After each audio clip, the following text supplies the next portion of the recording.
ngasi phawda haitare 9 months ka 10 days sure ada masi yam thuna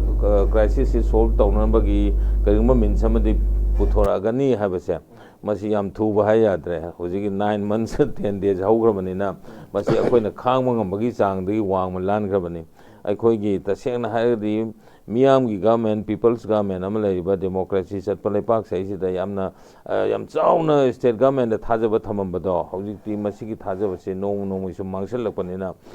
masi thajaba se leraktre haitare aduga leraktabagi maram sisu kainoida misi mina si akogi swaidadi kanodadi akogi bawpra dadi adagi minister bangloda mantri singi bangloda dadi misi mina mikop mera kon taramoy aduga hojik laiba periphery area da singya da kande tamya da laiba mayam singje masidi noma kangdana kamna bagi kanosina akogi pawche singsida big thana yawrbaneba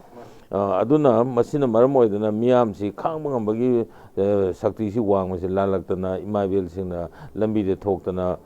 kan tawriba protest tawriba adagi migi kanogi security forces singi central security forces sing gari thaliba kholiba tawribse masi ayamba masi kainoda tawgi haina ningna tawbana teba masi government sina namna tahonbaneba aduna masida center na masida kamaina yengigena haiba taragadi ngasi phawba seisida se prime minister Narendra Modi na wahai amada haidri aduga akogi athiba akoi phajadaba dubudi he uthokpa aduga adugi makha tabadadi ngasi phawba karibamta haidri aduga Amit Shah na masamang la amo matungda su mana hairakpa comment mana pirakpa singasi ngasi phawbadadi miyamgi apenbe yoi oidri aduna maram oidana masi akhoi gidi nakna leijariba akhoi ganoge state government sida tainabam thokpanena akhoina state government se kaidorige haina yam toina adum hangjari sineba aduna masi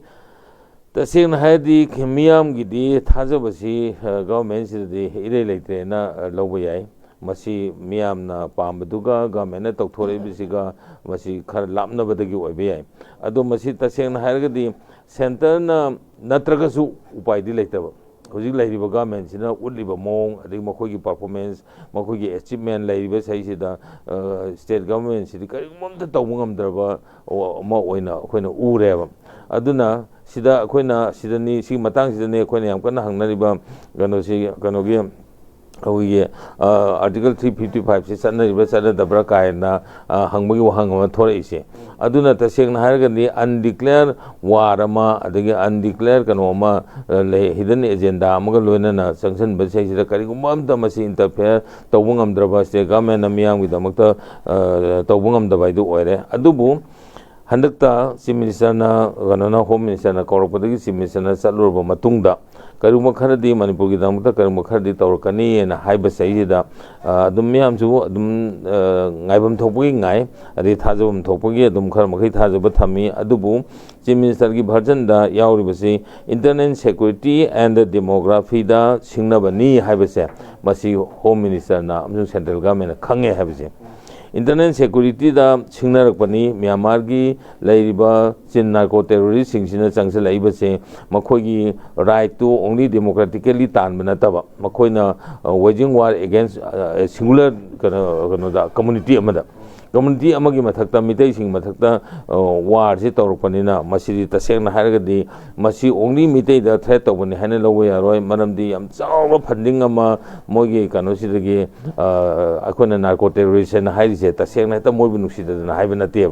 mokogi poppy plantation sidagi lawriba funduna maduna khujukulai leira kanda chawu khujukulai sing important weapon mayam se war weapon mayam sinarakpanina aduna masidi not only manipur gi mathakta te mitai sing internet security da national internet security da yam chauna kano tawpani yamna akai pirpane han loba aduga loinana demographically akhoi lermiba mising sidagi henna makoina junction laiba ward field sida ure koina kano da singkhong chingya da leiba sida up to kano dagi haurakanda khoi chosampur dagi haurakanda se kangbubi phawgi adai loina imphal east ki areas phawdu cover tawrakanda moina lanthengna ba ngamai isi kaino da masi mapan gi foreign hand yawi ado foreign extremism yawbuduna ni na haira ise masina Myanmar macha singsina tawrpa lane je khangbuduna internet security da singnarakpani aduga demographically moina mising henna ba honarakanda masi changpa warne habese masi lanphamne habese masi khange na habese masi am thengmalena lawi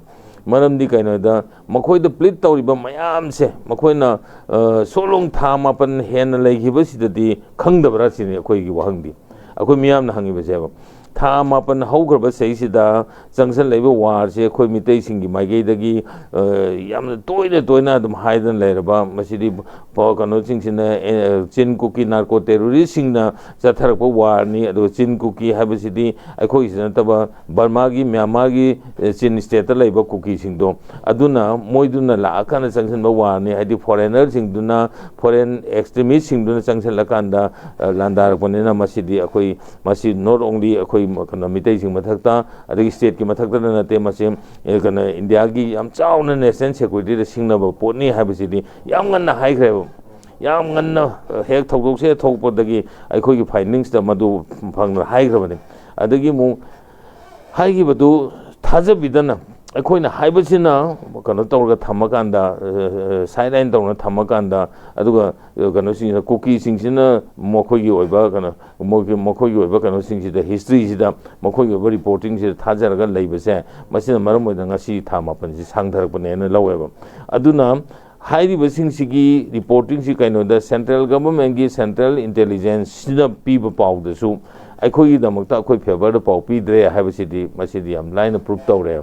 ꯃꯔꯝꯗꯤ ꯀꯩꯅꯣꯗ ꯊꯣꯛꯏꯕ ground ꯔꯤꯌꯦꯂꯤꯇꯤꯁꯤ ꯃꯈꯣꯏꯅ ꯐꯖꯅ reporting ꯄꯤꯗ꯭ꯔꯦ report ꯇꯧꯗ꯭ꯔꯦ ꯑꯗꯨꯒ ꯑꯩꯈꯣꯏꯒꯤꯗꯃꯛꯇ ꯃꯗꯨꯒꯤ ꯑꯩꯈꯣꯏ ꯁꯦꯐꯒꯥꯔꯗ ꯇꯧꯕꯤꯅꯕꯒꯤꯗꯃꯛꯇ ꯃꯁꯤ ꯊꯕꯛ ꯄꯥꯏꯈꯠꯄꯤꯗ꯭ꯔꯦ ꯍꯥꯏꯕꯁꯤꯗꯤ ꯃꯈꯣꯏꯒꯤ ꯀꯩꯅꯣꯁꯤꯅ ꯃꯣꯏ ꯔꯤꯄꯣꯔꯇꯤꯡꯁꯤ ꯁꯣꯏꯔꯦ ꯑꯗꯨꯒ ꯃꯈꯣꯏꯒꯤ ꯑꯣꯏꯕ ꯄꯥꯎꯒꯤ ꯅ꯭ꯌꯨꯁ ꯀꯩꯅꯣꯁꯤꯡꯁꯤꯒꯤ ꯏꯟꯇꯦꯂꯤꯖꯦꯟꯁ ꯃꯁꯤ ꯐꯦꯜ ꯑꯣꯏꯔꯦ ꯍꯥꯏꯕꯁꯤ ꯇꯥꯛꯄꯅꯦꯕ ꯑꯗꯨꯅ ꯃꯁꯤꯗ ꯎꯄꯥꯏ ꯂꯩꯇꯕ ꯉꯁꯥꯏꯒꯤ ꯁ꯭ꯇꯦꯠ ꯒꯚꯔꯟꯃꯦꯟꯅꯁꯨ ꯇꯧꯐꯝ ꯊꯣꯛꯄ ꯀꯌꯥꯃꯨꯛ ꯇꯧꯗꯕ ꯑꯗꯨꯒ ꯃꯤꯌꯥꯝꯒꯤ ꯈꯣꯜꯂꯥꯎꯁꯤ ꯀꯔꯤꯒꯨꯝꯕ ꯑꯝꯇ ꯇꯥꯕꯤꯗꯕ ꯃꯤꯌꯥꯝꯒꯤ ꯈꯣꯜꯂꯥꯎꯁꯤ ꯀꯔꯤꯒꯨꯝꯕ ꯑꯝꯇ ꯇꯥꯕꯤꯗꯅ ꯉꯁꯤ ꯐꯥꯎꯕꯗ ꯁꯨꯛ ꯀꯨꯏꯅ ꯂꯩꯊꯔꯛꯄ ꯑꯁꯤꯅꯗꯤ ꯑꯩꯈꯣꯏꯅ ꯃꯁꯤ ꯁ꯭ꯇꯦꯠ ꯒꯚꯔꯟꯃꯦꯟꯗ ꯌꯥꯝꯅ ꯍꯦꯟꯅ ꯑꯩꯈꯣꯏꯁꯤ ꯉꯁꯥꯏꯒꯤ ꯗꯤꯄꯦꯟ ꯇꯧꯗꯅ ꯂꯩꯔꯨꯕꯁꯤ ꯀꯥꯟꯅꯕ ꯂꯩꯇꯕ꯭ꯔꯥ ꯑꯗꯨꯗꯤ ꯁꯦꯟꯇꯔꯒꯤ ꯃꯅꯥꯀꯣꯡ ꯌꯧꯅꯅꯕ ꯑꯩꯈꯣꯏꯁꯨ ꯁꯦꯟꯇ꯭ꯔꯦꯜ ꯒꯚꯔꯟꯃꯦꯟꯗ ꯇꯥꯔꯒꯦꯠ ꯇꯧꯔꯒ ꯍꯥꯏꯕ ꯌꯥꯕꯒꯤ ꯃꯤꯟꯁ ꯑꯃ ꯊꯤꯕ ꯃꯊꯧ ꯇꯥꯔꯦꯅ ꯈꯜꯂꯦꯕ ꯑꯩꯈꯣꯏꯅ ꯁꯤꯗꯒꯤ ꯀꯩꯅꯣꯗ ꯑꯩꯈꯣꯏꯒꯤ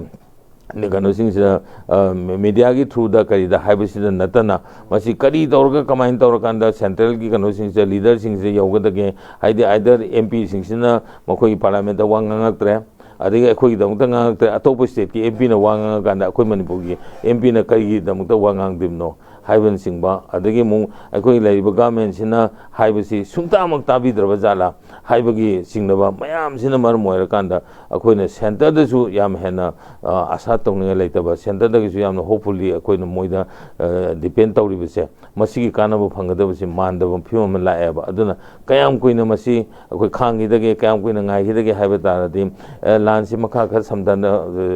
ꯆꯠꯊꯈꯤꯅꯤ ꯈꯜꯂꯤ ꯑꯗꯨꯕꯨ ꯇꯧꯕꯗꯗꯤ ꯍꯟꯗꯛꯀꯤ ꯃꯇꯥꯡꯁꯤꯃꯗꯤ ꯇꯁꯦꯡꯅ ꯀꯩꯅꯣ ꯑꯃꯗꯤ ꯆꯪꯉꯦ ꯍꯥꯏꯕꯁꯤ ꯑꯗꯨꯝ ꯑꯣꯅꯔꯦꯕꯜ ꯆꯤꯐ ꯃꯤꯅꯤꯁꯇꯔꯅ ꯍꯥꯏꯕꯗꯁꯨ ꯑꯗꯨꯝ ꯌꯥꯎꯔꯤ ꯑꯗꯒꯤ ꯌꯥꯝ ꯊꯨꯅ ꯂꯣꯏꯁꯤꯜꯂꯅꯤ ꯋꯤꯗꯤꯟ ꯗꯤꯁ ꯃꯟ ꯅꯠꯇ꯭ꯔꯒꯅ ꯋꯤꯗꯤꯟ ꯗꯤꯁ ꯋꯤꯛ ꯃꯁꯤ ꯂꯣꯏꯁꯤꯜꯂꯅꯤ ꯍꯥꯏꯕꯒꯤ ꯋꯥꯐꯝꯗꯤ ꯉꯁꯤ ꯐꯥꯎꯗ ꯇꯥꯕ ꯐꯪꯗ꯭ꯔꯤꯑꯕ ꯑꯗꯨꯅ ꯃꯁꯤꯗ ꯑꯩꯈꯣꯏꯅ ꯏꯄꯦꯟ ꯄꯦꯟꯗꯕꯁꯤꯅ ꯀꯩꯅꯣꯗ ꯑꯗꯨꯅꯗꯤ ꯁꯦꯟꯇꯔꯅ ꯂꯣꯏꯁꯤꯟꯒꯦ ꯍꯥꯏꯅ ꯈꯟꯗ꯭ꯔꯤ ꯐꯥꯎꯕꯗꯤ ꯑꯩꯈꯣꯏ ꯃꯤꯁꯦ ꯑꯗꯨꯝ ꯁꯤꯕ ꯇꯥꯔꯤꯕ꯭ꯔꯥ ꯑꯩꯈꯣꯏ ꯁꯨꯝ ꯀꯥꯞꯅꯕꯁꯤ ꯂꯦꯞꯇꯕ ꯇꯥꯔꯤꯕ꯭ꯔꯥ ꯍꯥꯏꯕ ꯋꯥꯍꯪꯁꯤ ꯂꯥꯛꯑꯦꯕ ꯑꯗꯨꯅ ꯃꯤꯌꯥꯝꯒꯤ ꯑꯄꯦꯟꯕꯗꯤ ꯑꯣꯏꯗꯦ ꯑꯗꯨꯅ ꯁ꯭ꯇꯦꯠ ꯒꯚꯔꯟꯃꯦꯟ ꯑꯃꯒꯤ ꯁ꯭ꯇꯦꯠ ꯒꯚꯔꯟꯃꯦꯟꯒꯤ ꯃꯊꯧ ꯇꯧꯔꯛꯇ꯭ꯔꯕꯅꯤꯅ ꯑꯩꯈꯣꯏꯅ ꯃꯁꯤꯗ ꯃꯤꯌꯥꯝꯅ ꯂꯥꯎꯕ ꯈꯣꯡꯕꯁꯦ ꯃꯁꯤ ꯁꯨꯝ ꯍꯦꯟꯒꯠꯂꯛꯄ ꯇꯥꯕꯅꯤ ꯑꯗꯨꯒ ꯃꯤꯌꯥꯝꯒꯤꯗꯤ ꯂꯧꯐꯝ ꯊꯣꯛꯄ ꯃꯤꯌꯥꯝꯒꯤ ꯑꯋꯥꯕꯗꯨ ꯄꯥꯎꯗꯝꯕ ꯑꯗꯒꯤ ꯃꯤꯌꯥꯝꯒꯤ ꯑꯋꯥꯕꯗꯨ ꯁꯔꯀꯥꯔꯒꯤ ꯃꯐꯝꯗ ꯊꯝꯕ ꯍꯥꯏꯕꯁꯤꯃꯗꯤ ꯇꯉꯥꯏꯐꯗꯕꯅꯤꯅ ꯑꯩꯈꯣꯏꯗꯤ ꯑꯗꯨꯝ ꯂꯥꯎꯕ ꯇꯥꯏ ꯑꯗꯒꯤ ꯀꯩꯅꯣ ꯇꯧꯕ ꯇꯥꯏ ꯊꯦꯡꯅꯕ ꯇꯥꯏ ꯍꯥꯏꯕꯁꯤꯗ ꯑꯍꯥꯟꯕ ꯔꯥꯎꯟ